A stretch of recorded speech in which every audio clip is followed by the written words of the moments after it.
So fortunate to have the colleagues that you see here visiting Yogaville.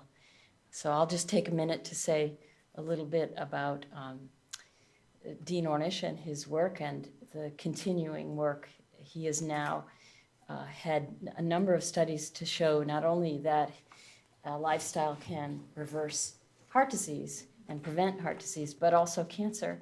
And now he's working on a study to show that it can prevent and reverse Alzheimer's. So that's the newest. Now the statistics are that 1 in 10 Americans is doing yoga, and 1 in 3 is considering doing it within a year because they know it's good for them. So there's an Academy of Lifestyle Medicine, which Dr. Ornish helped define, and that is looking at the relationship of lifestyle to health. There's much interest in the medical community.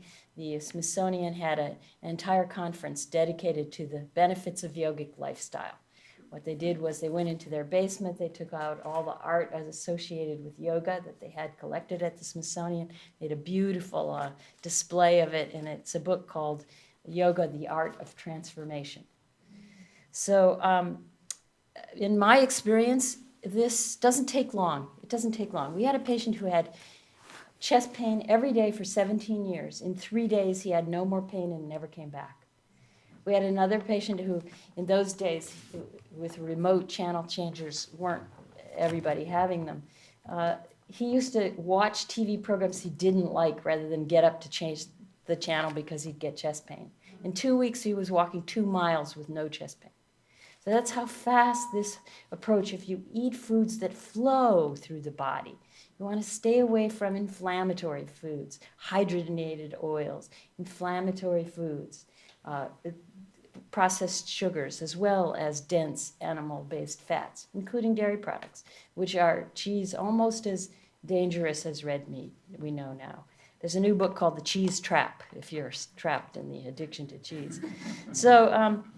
So what's wonderful about our workshop is a number of our participants are yoga therapists, and they told of their personal journeys, reversing stroke, reversing heart disease, reversing fibromyalgia and other diseases, so and personal. So I just want to say that my first experience with Swami Satchidananda was with a yoga class taught by our beloved Swami Karunananda, and it was in the San Francisco IYI, and I was a stressed-out medical student. I went to my first class in 1972, and I did deep relaxation at the end of the class, and I said to myself, this is a kind of medicine.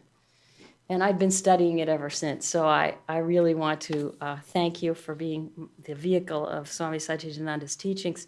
He talked about a natural life, and I always want to say that that includes loose clothing. It's important to have our fluids to flow.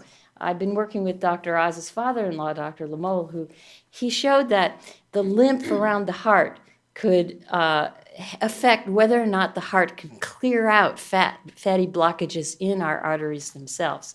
So, and finally, just to say that happy people stay healthy. There's science that now shows it. And who will be the happiest person? The person who brings happiness to others. So, thank you. Now, Dr. Sarkar. You heard the Gurudev, and interesting is, I introduced the subject yesterday, the therapeutic yoga, and exactly we talked about it. The first and foremost thing what he said is more important, that Hippocrates, the father of modern medicine, said, I'm not interested about the disease a person has, I'm interested about the person who has the disease. So the concept of yoga today, if you understand, is that it's a philosophy, it's a practice towards self-realization. The health benefit is we call it a maybe byproduct or a good product. It's an outcome of that practice. 196 sutras, 8 limbs. But that health benefits today, we can take it and use in our Western or conventional medicine as an adjunct therapy. And that is called today integrative medicine. So what we integrate, as you heard when I was being introduced, we integrate the science of Western medicine with the wisdom of the traditional system of healing. It is beyond science, it's a wisdom. But what it does to us, what Guruji said, it gives us health. Western medicine is a provider of a health care. You can buy a medication, you can buy a doctor's visit, but the health you have to earn yourself. It is called self-centered. The only person who can heal yourself is the self. So before I finish, just a couple of minutes, I just want to tell you, me, Amrita, Mala, we have gone through the changes and transformation in the Western medical system. Guess what? Let's go back, 15 years back, 3 out of 140 medical schools had a department of integrative medicine. Today, 100 medical school has a department of integrative medicine.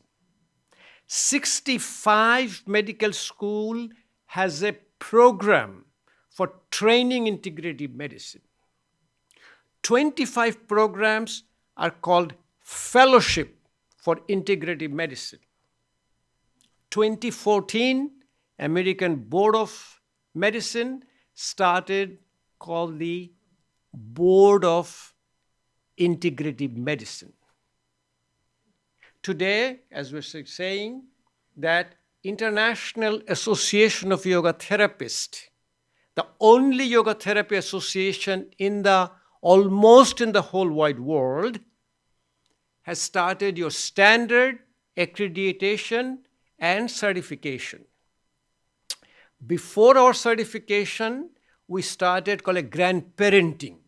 Like people like us who have been doing for a long time, we expected 1,500 applicants. Guess what?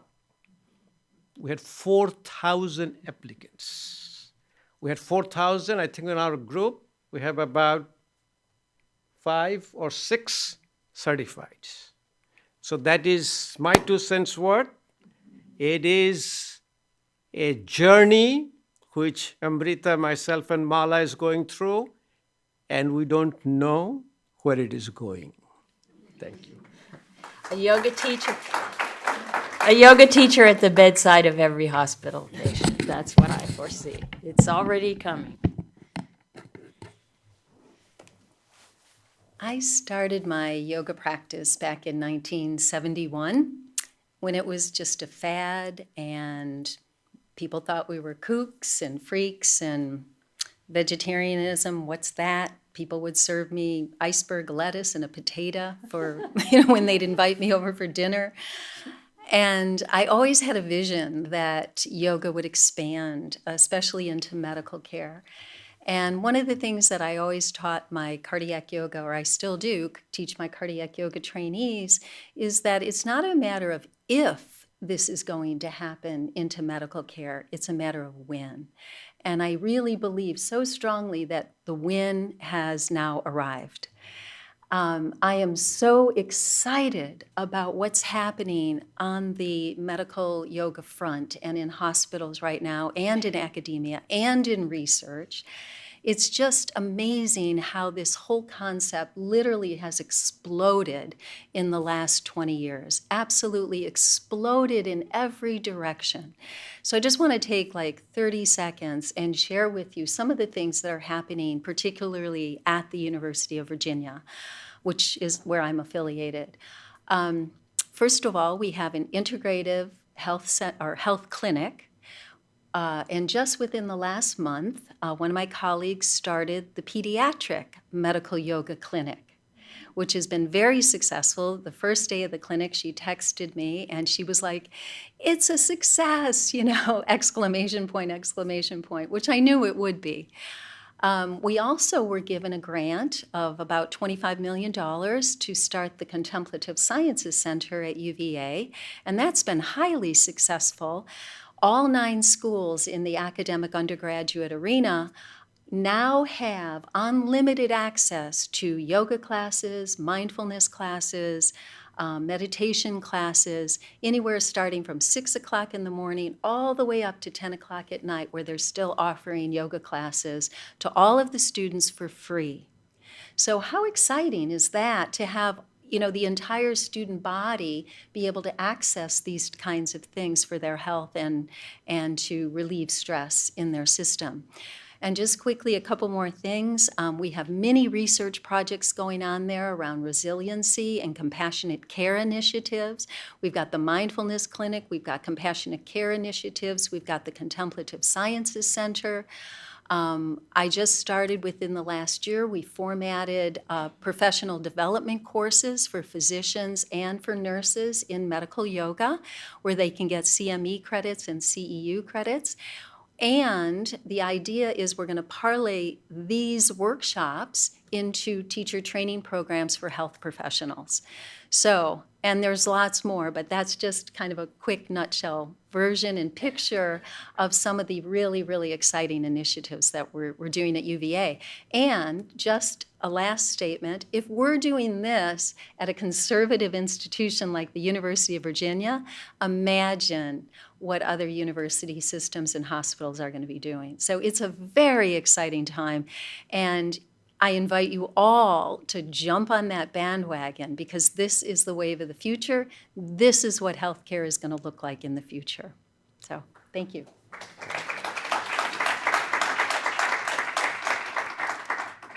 Your first question is, how do I let go of fear in my heart?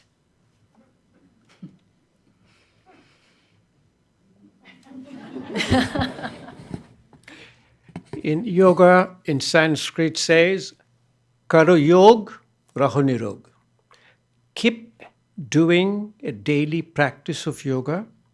First and foremost thing will happen to you. You will get connected within yourself. The moment you get connected yourself, when you get united in the body, mind, and spirit, first thing goes away is called FEAR. Once the fear is gone, you'll be surprised that what happens to your cardiac function. And just let me give you a simple, it's a joke, when you talk about what happens to the heart when you have a fear. This man had a heart disease. He won $1 million in a lottery. His wife found out. Wife was afraid to tell him because he might get another heart attack. So she went to the church, she went to the father, said, Father, can you help me? Father said, yes, why don't you bring him? So brought him. Father did a little prayer, hold his hand. Father said, what you will do if you win $1 million in a lottery? Coming from the father, he had no fear. So he said, Father, you have been so nice to me, so kind to me, I will give you $100,000 first before I use any money. Guess what happened? Father got a heart attack.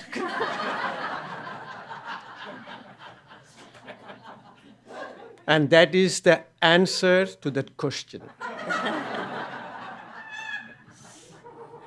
I just want to say this is a living miracle right here. 15 years post-bypass surgery. And really is a great example of what yoga can do. Yeah. And I love the acronym FEAR, false evidence appearing real. In other words, fear is based on we think we need something to be happy from outside, basically. And that's a false need, because we are happiness. And so in yoga, we bring a happy person to life. We don't expect or be afraid that life won't give us what we need to be happy. So I'll take a little stab at this. Just briefly, from just a practical point of view, I think what needs to happen is for a person to, because, well, let me say this first. Fear is nothing but crystallized thought. It's crystallized, stuck emotion, and it's crystallized thought.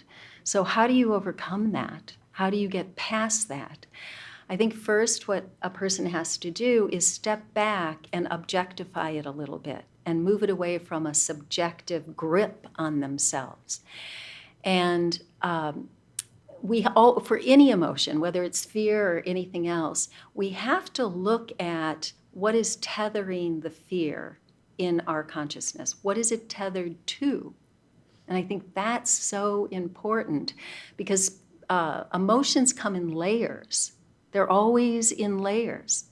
There's depression. What's underneath depression? It might be rage or anger. What's under the rage and anger? It might be anxiety. What's under the anxiety? Some kind of core belief.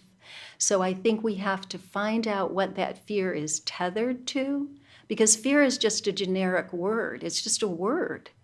But what is the manifestation of it? We have to get down to the lower levels and find out what is that core belief that's holding the fear hostage. And we have to really, really figure out what is that core belief that someone's holding on to. Is it a fear of abandonment? Is it fear of being betrayed again? Is it fear of not being liked? You have to identify what the fear is before you can move the energy. So that would be my 2 cents worth. Question number 2. Do you feel using yoga as a therapeutic modality addresses body, mind, and spirit, or focuses mainly on one aspect? Very simple answer. A practice of yoga is a spiritual practice, period. No question asked. Person starts a yoga practice for a physical reason, but when they enter into therapeutic part yoga therapy and stay in that path, is for a spiritual reason. The word yoga means the same as the word religion. Religio is the origin of the word religion, to bind back. Yoga, to bind back our individual self, or the illusion of our individual soul, to the source. So I'd like to just share a really brief story with you, and that is years ago, I was doing a consult with a person who had a heart attack. He was one of the vice presidents of ExxonMobil Corporation. He had traveled all over the world. He had millions and millions and millions of dollars to his name. He traveled with dignitaries and all sorts of individuals. And there he was in the hospital, lying in bed. And I was talking to him about some of the yoga practices and what might be helpful in his recovery. And as I was sharing some of the ways in which yoga can impact on body, mind, spirit, on health and healing, all of a sudden, this great titan of business started crying. Just tears were just rolling down his face. And he started shaking. And he said, I so wish that I had learned this stuff earlier on. He said, I think it might be too late now. He said, and I have such a deep, deep regret that I didn't do this and learn these things earlier on. So unfortunately, he really was at the end of his life, but he had that moment of waking up. And that in and of itself, right there, that moment of realization that he had was a connection of his spirit and his soul into his consciousness. And that, to me, is really what healing was all about. It wasn't too late for him. It really wasn't, because he woke up in that moment. And that's how yoga can heal. Each moment that we wake up integrates body, mind, spirit, soul. There's no separation. Energy is energy.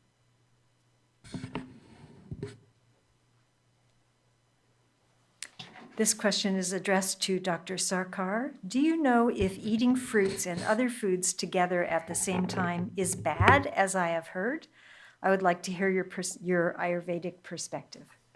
Ayurveda says that this is in a language probably most of you don't understand. It's called khali pete phal, bhara pete jal. You take fruits, eat fruits in empty stomach, and you drink water after an hour of your main meal. Today, we understand what is the reason for that.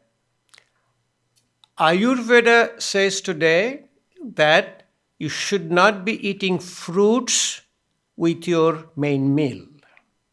Fruits should be eaten separately, preferably as a snack during afternoon, and the fruit should be of all 7 coloring, not only red, not only blue, not only green, all the 7 coloring, and also with the 6 taste.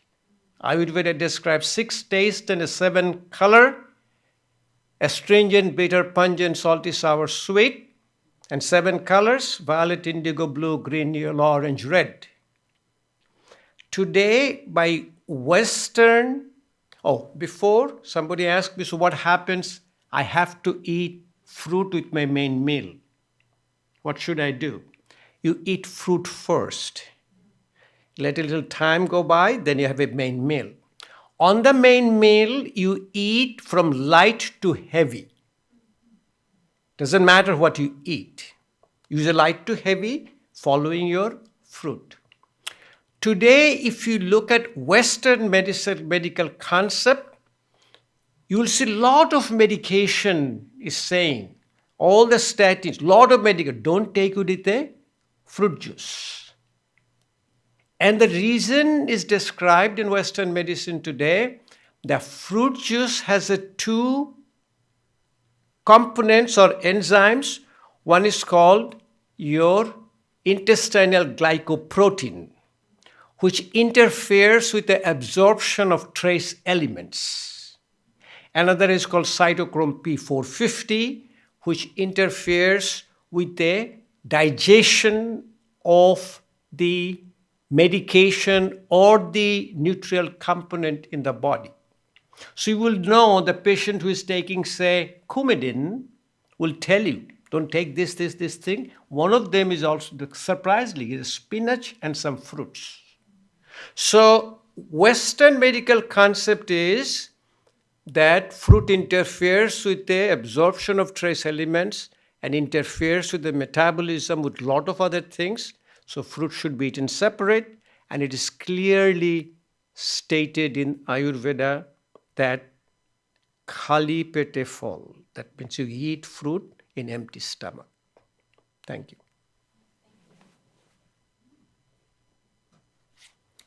Sometimes at night, while in the stage of falling asleep, my throat tightens and it feels like someone is choking me. Is this sensation due to the vagus nerve, and how can it be alleviated? Well, the vagus nerve would do the opposite. It would relax you.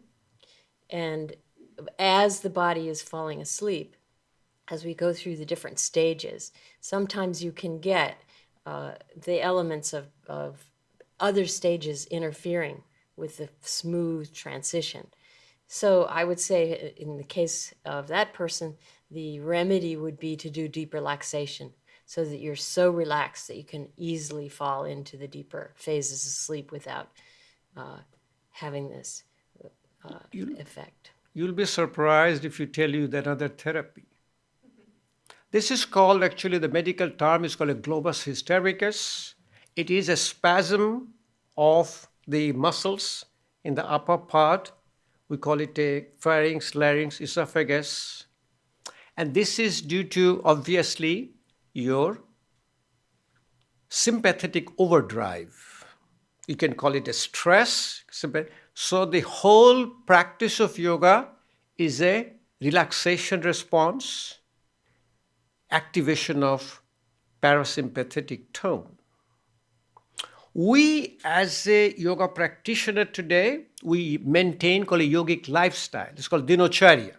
I just wrote a book. The book is here. It's called Three Modalities: Yoga Therapy, Ayurveda, and Western Medicine. Then it says Healthy Convergence. And the first chapter is what Gurudev just said. The first thing is a wellness. Then is your daily routine.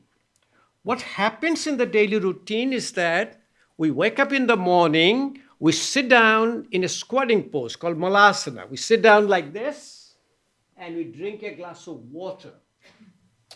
When you drink a glass of water, then it causes a lot of physiological phenomena. One is called a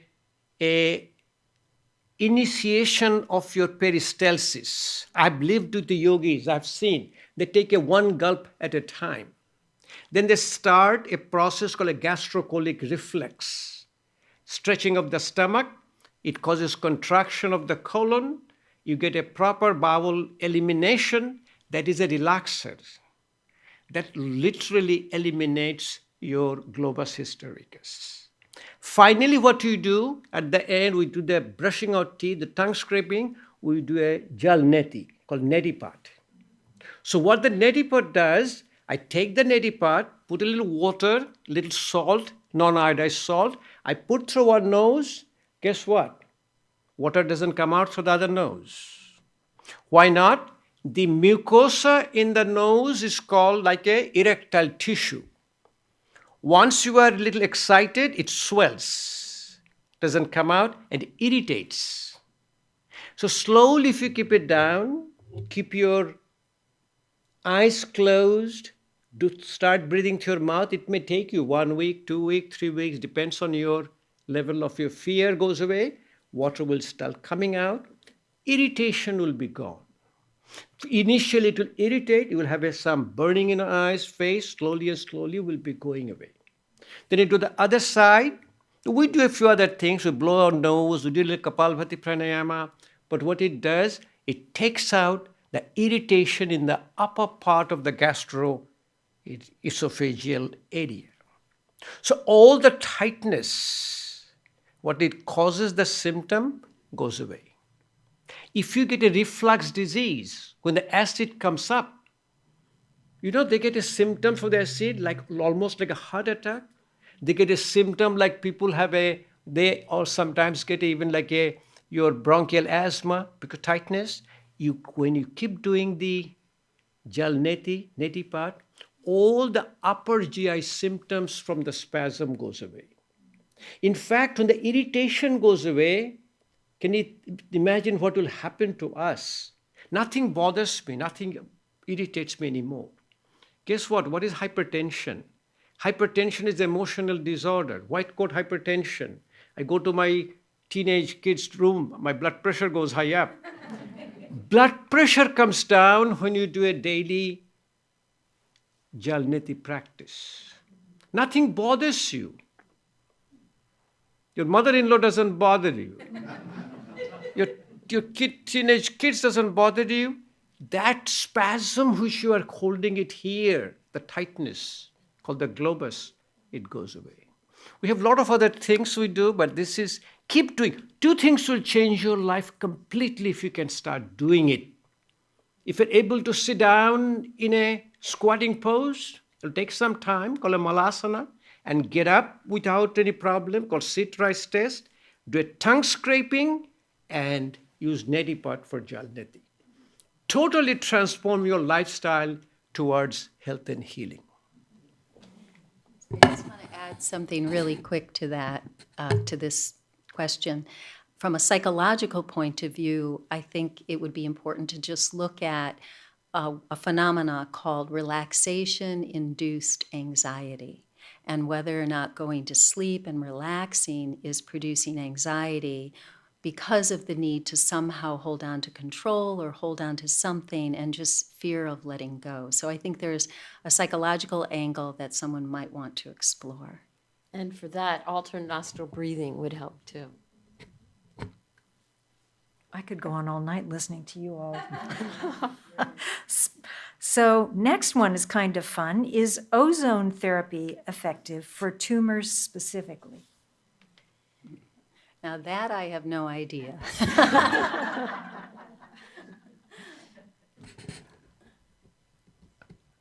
I have open heart surgery 16 years back.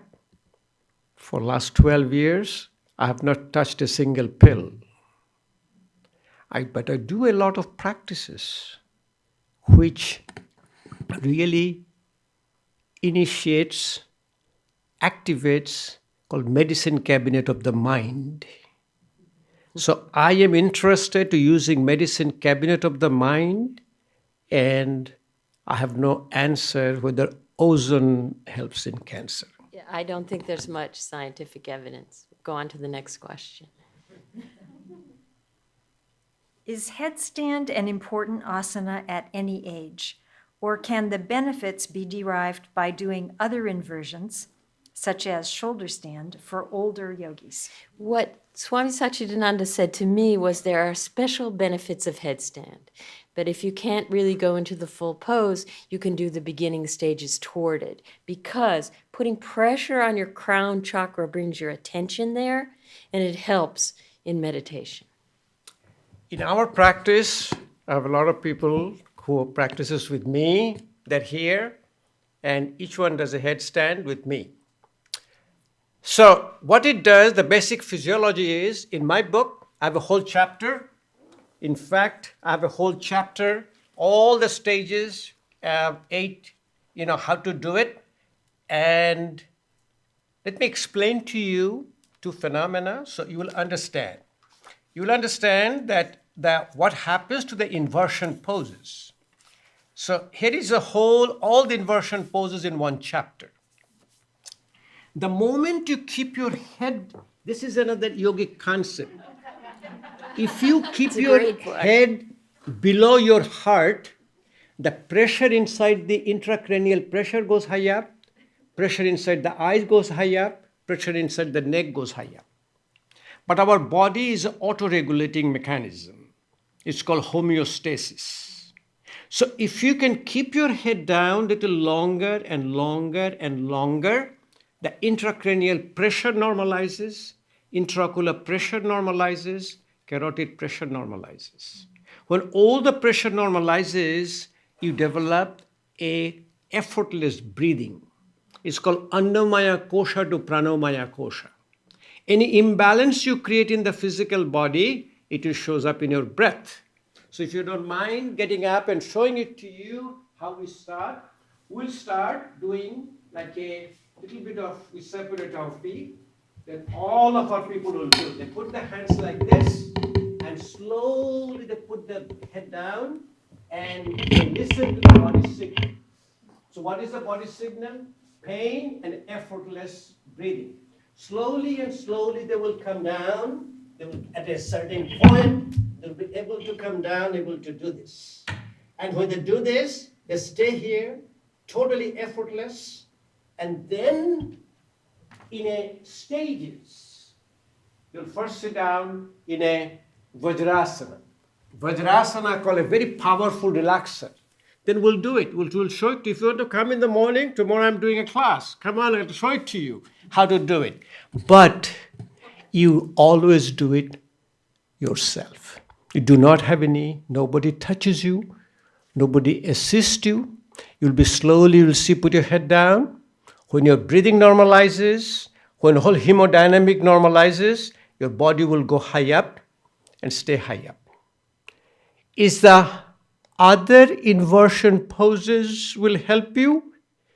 All depends upon if you are able to keep your head below your heart, and this is called your baroreceptor sensitivity. When the pressure in the intracranial pressure goes high up, our body has a receptors called baroreceptors. Baroreceptors get sensitive and it lowers that pressure. Guess what? That's exactly what a beta blocker and ACE inhibitor is doing in my body. Able to put my head down able to normalize my intracranial pressure with the baroreceptor sensitivity. I was able to get out of this 4 medication. You know, she knows when you have a heart disease, you are hooked to the 4 medication for your life: aspirin, statin, beta blocker, ACE inhibitor. And we're finding it out more and more that this thing helps.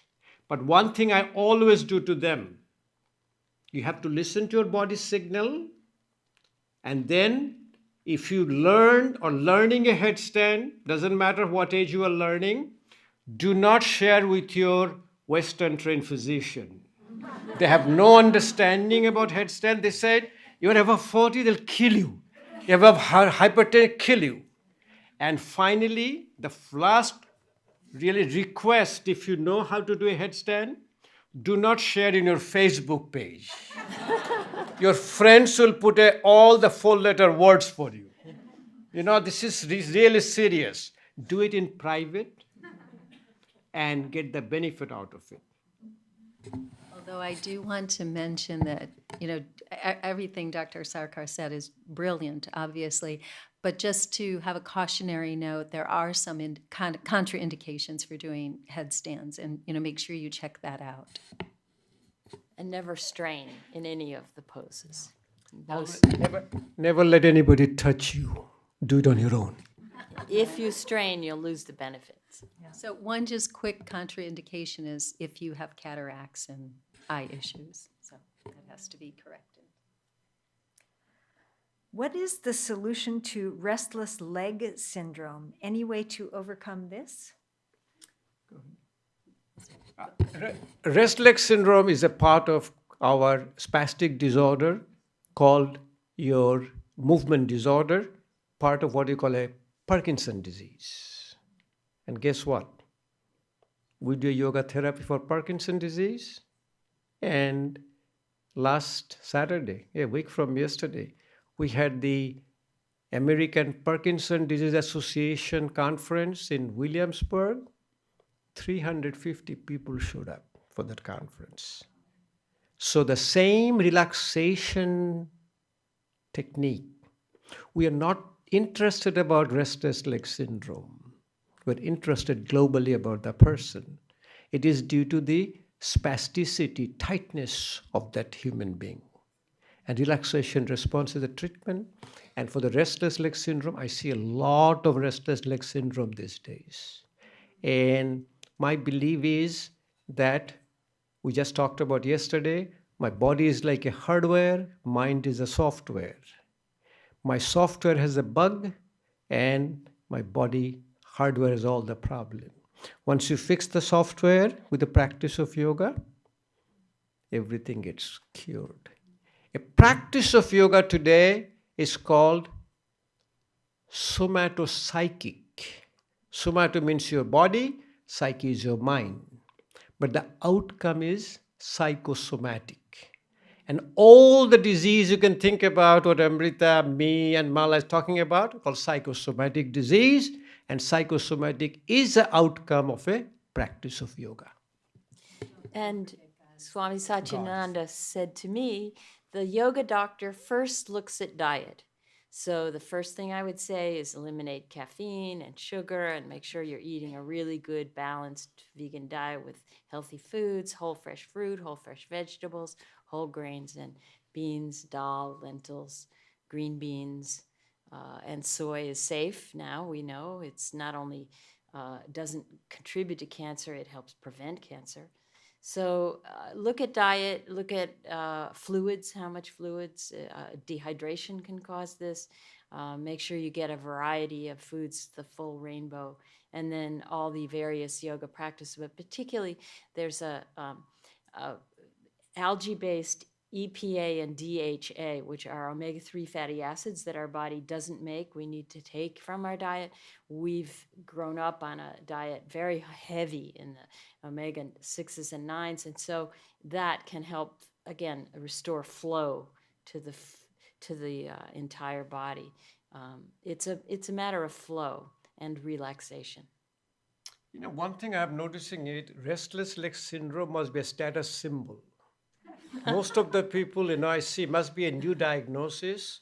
And most of the people I see restless leg syndrome, there was some kind of status in the society. Don't ask me why, but that is my observation. This is our last question that we're going to have time for tonight. Who is doing the best research today subjecting Ayurvedic remedies to Western clinical trials? And are there any remedies that should be tested that have not been yet? Well, I just want to tell a brief story before Dr. Sarkar speaks to this, but I went to India looking for herbs to restore and rejuvenate the body, separate from Swami Satchidananda ahead of his visit. And I didn't tell him what I was doing. I was going with a friend who had a grandfather who was an Ayurvedic doctor.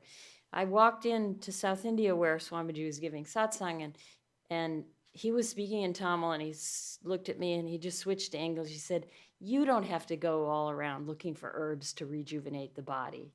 He said, "Just bring your awareness to the third eye and every cell in your body will rejuvenate."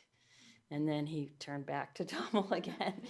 And I hadn't told him what I was doing, but word for word, that's it. So I think that's the essence of Ayurveda. I think Dr. Sarkar would agree, is spiritual practice. See, the Ayurveda, the word itself, Ayu means longevity, Veda is a knowledge.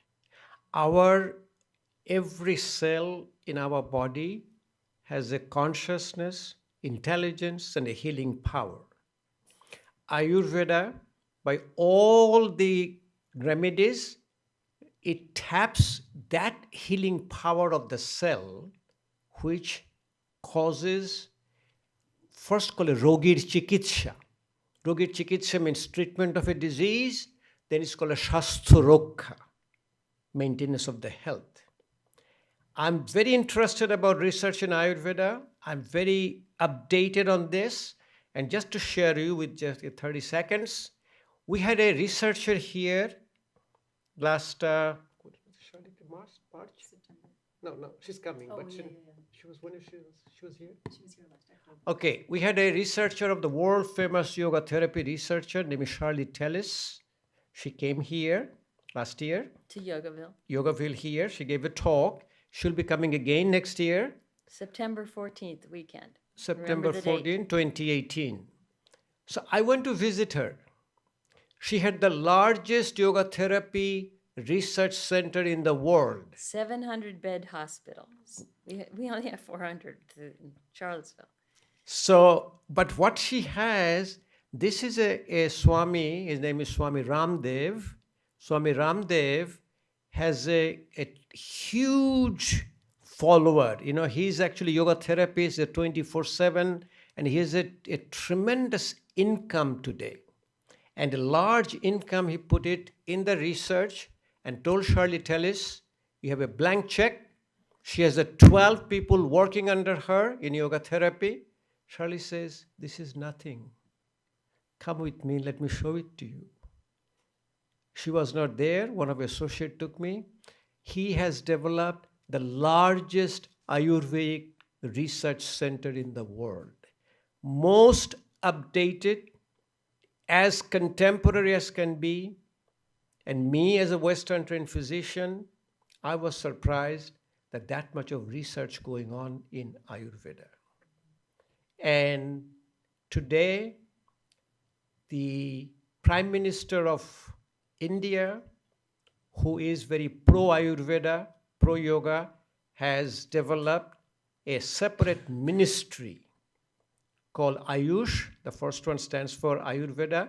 So they are doing all the research. India has the highest number of funding for Ayurveda research, and a lot of Ayurvedic papers are coming.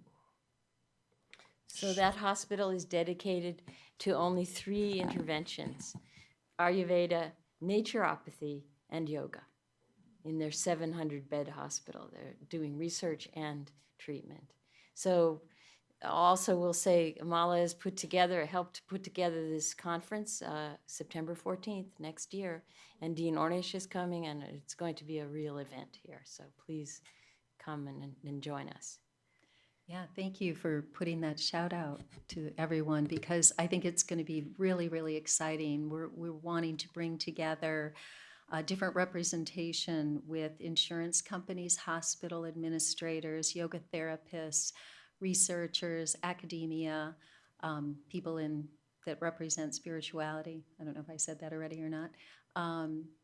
And I think it's just going to be a really, really fantastic conversation and dialogue about how to move forward with yoga as a basis for health and wellness in our culture, in our society, in our hospitals, in our insurance system.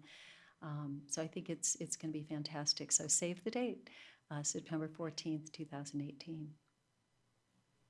And I also want to just mention real quickly that Sri Gurudev's cousin, who lives in Coimbatore, his first cousin, started a nature cure hospital many, many years ago when he had some stomach problems, and he could not get any relief. And so he began to study naturopathic remedies, and was able to heal himself with these naturopathic remedies, started this nature cure hospital, and his son, Ramaswamy, now has brought it forward into an amazing, I think, a world-class hospital.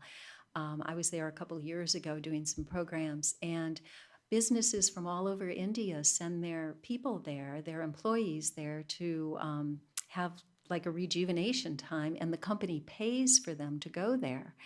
And now, recently, Ramaswamy is going to be building an addition to that hospital a little bit outside in the country, and wants it to be literally world-class facility in naturopathic medicine. So it's kind of exciting. And I believe, if I'm not misspeaking, that he also wants to have a university component where people can be trained in that arena also. So it's happening all over the world. It's just a really, really exciting time. I don't know about you, I feel hopeful. Thank you so much for this wonderful and inspiring evening.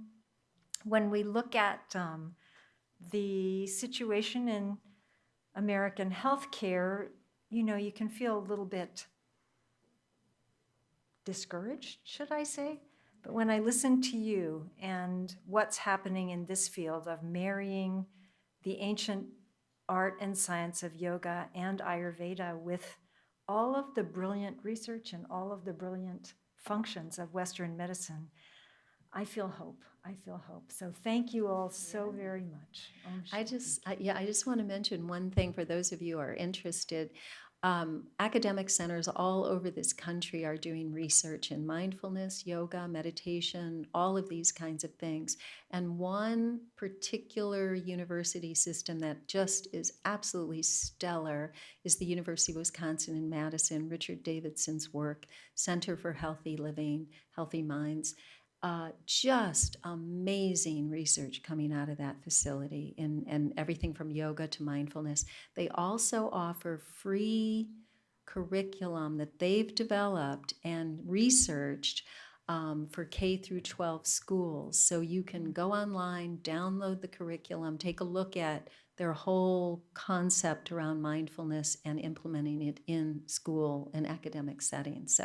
So many things going on. It's such an exciting time. I hope you can jump on board with it in whatever way speaks to you. And I'll just put a final plug into the DVD called Living Yoga, because much of what we talked about tonight, it's available at the front desk. Great. Thank you.